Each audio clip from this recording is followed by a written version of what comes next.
Well, developing story out of Florida tonight, where two FBI agents and a suspect were killed this morning. 3 other agents have also been wounded, I should say. WGN's Brona Tumblety is joining us now in the studio with details on this. That's Brona. right, guys. Yeah, it happened in a place called Sunrise, which, just for reference, is about 35 miles north of Miami and west of Fort Lauderdale. The agents were at a house there serving a search warrant in a case involving violent crimes against children, and instead it turned into one of the deadliest shootings in the Bureau's history.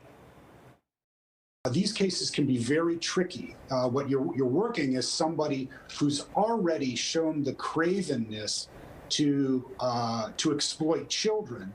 And when you mix that with deadly firearms, anything can happen at those doors. What started as the serving of a federal search warrant Tuesday in Florida ended in a barrage of bullets. As agents approached this particular subject's house, they knocked, they announced, they breached the door and were met by rifle fire. The FBI was at a home in Sunrise in connection with a child exploitation case. These are special cases that are operated by special agents that are trained with additional training to handle these cases and the stress that comes with them. Phil Andrew, a former FBI agent himself, giving us some insight into what happened and what went wrong. 2 agents were killed in that early exchange, 3 others critically wounded, but thankfully a local SWAT team for Broward County was executing a similar warrant nearby and was able to immediately respond. We're told the suspect had barricaded himself inside, and when shots started flying, 5 agents were injured. 2 of them died.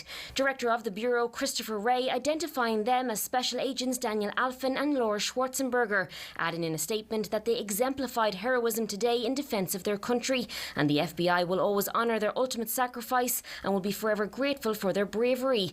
Now we're told questions will certainly be asked about the type of warrant executed here. Well, I think that's what we're going to see is more analysis of what we call no-knock and knock and announce warrants. Often agencies like the FBI will apply to the court and ask for a no-knock warrant, which allows them to maintain the element of surprise. And whether a no-knock in this scenario could have possibly changed the outcome. That will be something that we learn as this investigation unfolds, is should this have maybe been a case where a no-knock warrant was a better approach than a knock warrant. But again, not knowing what's at the other side of that door or what's in that person's heart, it's very difficult, and these will always remain high-risk situations. Now, during the standoff, the suspect was also killed at some point. Of the 3 agents who survived, 2 had to be taken to the hospital and are now understood to be in stable condition. The whole incident is also under investigation by the Bureau's Inspection Division.